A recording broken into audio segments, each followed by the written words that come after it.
CPIM-ന്റെ എല്ലാ രേഖകളും നോക്കുമ്പോൾ അങ്ങനെയൊരാൾ പുഴാതി ലോക്കൽ കമ്മിറ്റിയിലില്ല.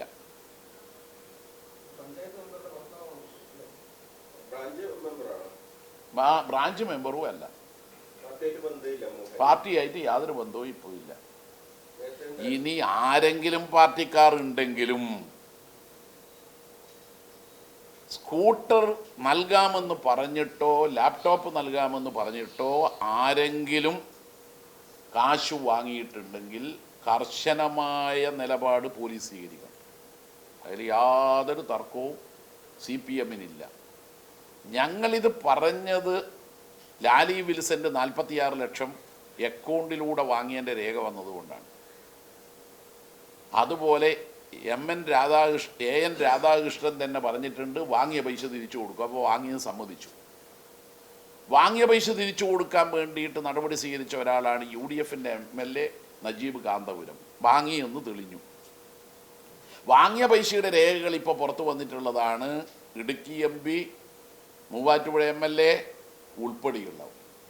അതുകൊണ്ട് കാശ് വാങ്ങിയ ആളുകൾ CPM-നെ സംബന്ധിച്ചിടത്തോളം ഒരാളുടെ പേരും പറയാൻ കഴിയില്ല. ആരെങ്കിലും ഈ പറയുന്ന ആളുകൾ ഈ 60,000 ഉറുപ്പ്യക്ക് സ്കൂട്ടർ തരുമെന്ന് പറഞ്ഞാൽ പോയിട്ടുണ്ടാവും. അവരുടെ കാശ് ഇവർ വാങ്ങി സ്കൂട്ടറും കൊടുത്തില്ല, കാശും തിരിച്ചു കൊടുത്തിട്ടില്ല എങ്കിൽ അതിനെയൊന്നും ഒരു ന്യായീകരണവും ഞങ്ങളില്ല. അതിനെ ന്യായീകരിക്കുക അത് കോൺഗ്രസ്, മാർക്സിസ്റ്റ്, BJP എന്ന് കാണേണ്ട ഒന്നല്ല. അത് MP ജയരാജൻ വാങ്ങിയിട്ടുണ്ടെങ്കിലും തെറ്റാണ്. അപ്പോൾ വാങ്ങിയ മാത്യു കുഴൽനാടനാണെങ്കിൽ കുഴലിലൂടെ അഴിമതിയെ കണ്ടെത്തുന്ന വിദഗ്ധനാണ്. അതുപോലെ ഒരാളെ വേറെ കാണാൻ കഴിയില്ല. പക്ഷെ കുടുങ്ങിയില്ലേ, കുഴലിലൂടെയാണ് പണം വാങ്ങിയത്. അതുകൊണ്ട് ആ മാത്യു കുഴൽനാടൻ പോലും വാങ്ങിയ പാർട്ടിയുടെ നേതാക്കൾ CPM-നെതിരായി ഇരിക്കട്ടെ എന്ന് പറഞ്ഞിട്ട് തട്ടിവിടുക. അതിനെ ഒരു മോഹനെ കണ്ടെത്തിയിരിക്കുകയാണ്. ഏതായും മോഹനെന്ന് അദ്ദേഹം തന്നെ കണ്ടെത്തട്ടെ. അതെല്ലാം തികച്ചും വാസ്തവ വിരുദ്ധമാണെന്ന് തെളിഞ്ഞിട്ട് ചോദ്യം ചോദിക്കുക. തങ്കമണി അദ്ദേഹത്തിൻ്റെ വീടാണ്. എനക്കൊക്കെ നേരിട്ടറിയുന്നതാണ് ഈ CV വർഗീസ്. അയാളൊക്കെ രാവിലെ വീട്ടിൽ നിന്ന് പുറപ്പെട്ട് കൃഷിപ്പണി അവിടെ ചെയ്ത് എന്നിട്ടാണ് പാർട്ടി ഓഫീസിലേക്ക് വരാറ് പണ്ട്. ആ CV വർഗീസിൻ്റെ അങ്ങനെ ഒരു അക്കൗണ്ടേ ഇല്ല. നീ പറഞ്ഞ അക്കൗണ്ട് വർഗീസ് മാറിപ്പോയിട്ടുണ്ടാവും. അത് വർഗീസ് ജോർജ് ആവാനാണ് സാധ്യത. തമാശയല്ലാന്ന്. വർഗീസിനെ CV വർഗീസിനെ അറിയുന്ന ഈ മണിയാശാൻ്റെ അതേ രീതിയിൽ രാഷ്ട്രീയ പ്രവർത്തനം പ്രകാശ ഭാഷയിലുണ്ട്. ഞങ്ങൾ ഒരുമിച്ച് പ്രവർത്തിക്കുന്ന സമയത്ത് കേട്ടാ. അപ്പോൾ ആ വർഗീസിനെ പറ്റി പറയുന്നത് സുരേന്ദ്രനുമുണ്ട്. അപ്പോൾ വർഗീസിനെ പറ്റി പറഞ്ഞാൽ നാട്ടുകാർ വിശ്വസിക്കില്ല. അതുകൊണ്ടാണ് അതിൻ്റെ എല്ലാം ബാങ്കിൽ പോയല്ലോ, അതറിഞ്ഞിട്ടില്ലേ? കോൺഗ്രസ്സുകാർ ബാങ്കിൽ പോയി, സെക്രട്ടറി എല്ലാ അക്കൗണ്ടും പരിശോധിച്ചു നോക്കി. CV വർഗീസ് ഇന്ന അഡ്രസ്സുകാരന് ഇവിടെ അക്കൗണ്ട് ഇല്ല, തീർന്നില്ല. അതുകൊണ്ട് ഇനി മനോജ് പേറി ആളോട് ചോദിക്കണ്ട.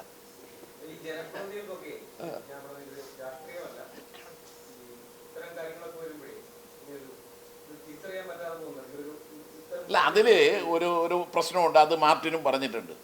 ഇപ്പം ജനപ്രതിനിധികളെ സമീപിക്കുന്നത് ഒരു ചടങ്ങിൽ പങ്കെടുക്കാൻ അവർ ക്ഷണിച്ചുകൊണ്ടാണ്. ഏത് സ്കൂട്ടർ വിതരണം, ലാപ്ടോപ്പ് വിതരണം. ഈ സമയത്ത് ഇവർ എങ്ങനെയുള്ളവരാണ് എന്ന് അവരെ മുമ്പിൽ ഒരു ചിത്രവും ഇല്ലാത്ത സമയത്ത് പങ്കെടുത്തിട്ടുണ്ടാവും. ഞങ്ങൾ പറയുന്ന ആ ചടങ്ങിൽ പങ്കെടുത്തു എന്നുള്ളതല്ല. സ്വന്തം അക്കൗണ്ടിലൂടെ പണം മറ്റുള്ളവരിൽ നിന്ന് വാങ്ങുകയും ഈ ഏജൻസിയിൽ നിന്ന് പണം വാങ്ങുകയും ചെയ്തിട്ടുണ്ടെങ്കിൽ അത് തെറ്റാണ്. അത് ഒരിക്കലും അംഗീകരിക്കാൻ കഴിയുന്ന കാര്യമല്ല. അതിന് ഒന്നുകിൽ സ്കൂട്ടർ കൊടുക്കണം, അല്ലെങ്കിൽ ആ കാശ് തിരിച്ചു കൊടുക്കണം. അതുകൊണ്ട് ഞാൻ പറഞ്ഞല്ലോ, ഒരു കാര്യം സുവ്യക്തമായി പറഞ്ഞല്ലോ. ഇത് വിവിധ ആളുകളിൽ നിന്ന് കാശ് ശേഖരിച്ച് അനന്തകൃഷ്ണനും AN രാധാകൃഷ്ണനും ഉൾപ്പെടെയുള്ള ആനന്ദകുമാറും ഉൾപ്പെടെയുള്ളവർ നടത്തിയത് കള്ളപ്പണം വെള്ളപ്പണമാക്കാനുള്ള വിദ്യയാണ്. അത് ED-യുടെ അന്വേഷണത്തിൻ്റെ പരിധിയിൽ വരുന്നതാണ്. ഇതിൻ്റെ ടോപ്പ് കേരളത്തിലാകെ വിവിധ CD സൊസൈറ്റികൾ എന്ന് പറഞ്ഞിട്ട് പ്രാദേശികമായി രൂപീകരിക്കുകയും ഇവർ സർദാർ പട്ടേൽ ഇൻസ്റ്റിറ്റ്യൂട്ട് എന്ന് പറഞ്ഞിട്ട് ഒരു സ്ഥാപനവും സൈൻ എന്ന് പറഞ്ഞിട്ട് മറ്റൊരു സ്ഥാപനവും ഇതിനെല്ലാം ഏകോപിപ്പിക്കാൻ വേണ്ടിയിട്ട് കോൺഫെഡറേഷൻ എന്ന് പറഞ്ഞിട്ടുള്ള NGO-കളുടെ കോൺഫെഡറേഷൻ എന്ന് പറഞ്ഞിട്ടുള്ളതിൻ്റെ നായകനായി ആനന്ദകുമാറും ഒക്കെ ചെയ്യുന്നത് നമ്മുടെ സ്ഥാപനങ്ങളിൽ നിന്നുള്ള CSR ഫണ്ട് നേടിയെടുക്കാനാണ്. ഒരു ഭാഗത്ത് ജനങ്ങളെയും വഞ്ചിച്ചു, മറുഭാഗത്ത് കമ്പനികളുടെ CSR ഫണ്ട് ദുരുപയോഗം ചെയ്യുകയും ചെയ്തു. ഈ പണമെല്ലാം വിവിധ മാർഗങ്ങളിലൂടെ സമാഹരിച്ച് കള്ളപ്പണം വെള്ളപ്പണമാക്കാനുള്ള നീക്കമാണ്. എന്തേ ED അനങ്ങാത്ത? ED ഈ അക്കൗണ്ട് ആകെ പരിശോധിച്ചു കഴിഞ്ഞാൽ നിരവധി ആൾ കുടുങ്ങും. ഇന്ന് നിലവിലുള്ള കള്ളപ്പണം വെള്ളപ്പണമാക്കൽ തടയൽ നിയമത്തിലെ വ്യവസ്ഥകളനുസരിച്ച് ഇത് കുറ്റകരമായ ഒന്നാണ്. അത് അത്രയും തലമുണ്ട് ഇവിടെ. അപ്പോൾ അവിടെയാണ് നമ്മൾ നോക്കേണ്ടത്. അവിടെ നോക്കേണ്ടത് എന്താ? ഇലക്ടറൽ ബോണ്ടിലൂടെ കോടികൾ നേടിയെടുത്ത രണ്ട് ദേശീയ രാഷ്ട്രീയ പാർട്ടികളുണ്ട്, BJP കോൺഗ്രസും. അപ്പം അവർക്കാണ് ഇത്തരത്തിൽ കള്ളപ്പണം ഒഴുകിയെത്തുന്നത്. അത് കേരളത്തിലേക്ക് അവർ ഒഴുക്കിക്കൊണ്ടിരിക്കുകയാണ്. അതുകൊണ്ട് CPIM-നെ സംബന്ധിച്ചിടത്തോളം അശേഷം സംശയമില്ല, ഞങ്ങളുടെ ഉത്തരവാദപ്പെട്ട ഒരാളും ഈ കള്ളപ്പണം വെള്ളപ്പണമാക്കുന്ന പ്രവർത്തനത്തിൽ ഏർപ്പെടുന്നവരല്ല. ഇനി ആരെങ്കിലും ഏർപ്പെട്ടാൽ അവരെ നിയമത്തിന് മുമ്പിൽ കൊണ്ടുവരുന്നതിന് ഒരു തടസ്സവും ഞങ്ങൾക്കില്ല. ഓക്കെ.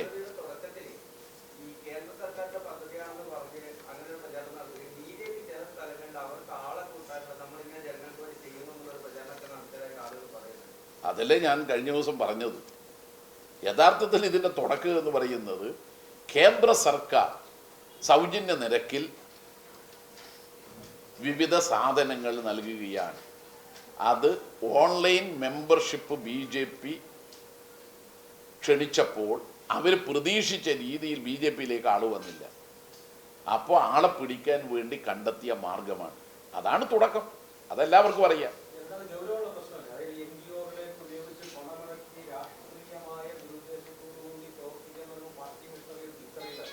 അതെ, അല്ല, അത് അതീവ ഗൗരവമായ കുറ്റമാണ് BJP ചെയ്തത്. പാർട്ടിയിലേക്ക് ആളെ കൂട്ടാൻ വേണ്ടി കേന്ദ്ര പൊതുമേഖലാ സ്ഥാപനങ്ങളും വൻകിട കമ്പനികളും അടക്കമുള്ളവരുടെ CSR ഫണ്ട് ദുരുപയോഗം ചെയ്ത് NGO-കൾ രൂപീകരിച്ച് എന്നിട്ട് രാഷ്ട്രീയ പ്രവർത്തനം നടത്തുക എന്ന് പറഞ്ഞാൽ അത് രാഷ്ട്രീയ പ്രവർത്തനമല്ല. അത് ജനങ്ങൾ തിരിച്ചറിഞ്ഞു എന്നുള്ളതാണ് ഈ സമീപകാലത്ത് വന്നിട്ടുള്ള നിയമപരമായ ഇടപെടലിന് കാരണം.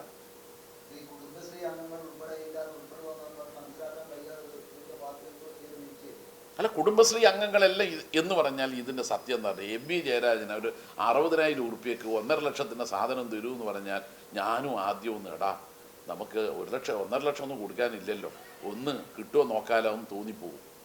നമ്മൾ ഈ സാരിയും പിന്നെ ഷർട്ടും പാൻറ്റും ഒക്കെ വിതരണം ചെയ്യാൻ വേണ്ടിയിട്ട് തുണിക്കടകളിൽ എഴുതി വെക്കുന്നില്ലേ 50% ഓഫ്? അവിടെ ഈ ഓണത്തിന് പോകുന്ന ആളെയൊന്ന് നോക്കുക. ഈ ഇളവ് കിട്ടുമെന്ന് പറഞ്ഞാൽ പോവുകയെ അങ്ങനെ പോയതാണ്. പക്ഷെ കേരളീയ സമൂഹത്തിൻ്റെ ഒരു പ്രത്യേകത, അതിൽ തെറ്റുകളുണ്ടെന്ന് കണ്ടെത്തിയാൽ പെട്ടെന്ന് അതിൽ നിന്ന് അവർ പിന്തിരിയും. ഇതാ ഞങ്ങളെയും വഞ്ചിക്കാൻ നോക്കിയവരല്ലേ ഈ ആനന്ദകുമാറും AN രാധാകൃഷ്ണനും അനന്തു കൃഷ്ണനും ലാലി വിൽസന്റും എന്നെല്ലാം തോന്നിയാൽ അവർ ഉടൻ തന്നെ അതിൽ നിന്ന് സ്വയം പിന്തിരിയുക മാത്രമല്ല അവർക്കെതിരായി രംഗത്തിറങ്ങും. BJP-ക്കെതിരായി കേരളീയ സമൂഹത്തിൽ വന്നുകൊണ്ടിരിക്കുന്ന മറ്റൊരു മാറ്റം ഈ സംഭവത്തിലൂടെ പാർട്ടി ഉണ്ടാക്കാൻ വേണ്ടി കള്ളത്തരം കാണിച്ച NGO-കൾ ഉണ്ടാക്കിയ സർക്കാരിൻ്റെ കയ്യിലേക്ക് പൊതു ആവശ്യത്തിനു വേണ്ടി വിനിയോഗിക്കേണ്ട CSR ഫണ്ട് ദുരുപയോഗം ചെയ്യുന്നതിനെ ജനങ്ങൾ തിരിച്ചറിയുകയാണ്. ആ രാഷ്ട്രീയം കൂടി ഇതിൻ്റെ അകത്തുണ്ട്.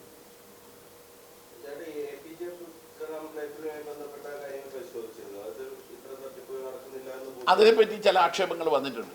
ആ ആക്ഷേപങ്ങൾക്ക് വിധേയനായത് അതിൻ്റെ ഉത്തരവാദപ്പെട്ട ബൈജുവാണ്. തീർച്ചയായും ബൈജു ഈ കാശാരുടെ കയ്യിൽ നിന്ന് വാങ്ങിയിട്ടുണ്ട്, തിരിച്ചു കൊടുക്കണം. പിന്നെ സ്കൂട്ടർ കൊടുക്കുമെന്ന് പറഞ്ഞിട്ടുണ്ടെങ്കിൽ കൊടുത്തോളണം. അതിലൊന്നും വേറെ ഒരു തർക്കവും നമുക്കില്ല. വെറുതെ ജനങ്ങളെ വഞ്ചിച്ചിട്ട് ആരാൻ്റെ കാശുണ്ടാക്കി എന്നിട്ട് ലൈബ്രറി നടത്താനൊന്നും പാർട്ടിയില്ല.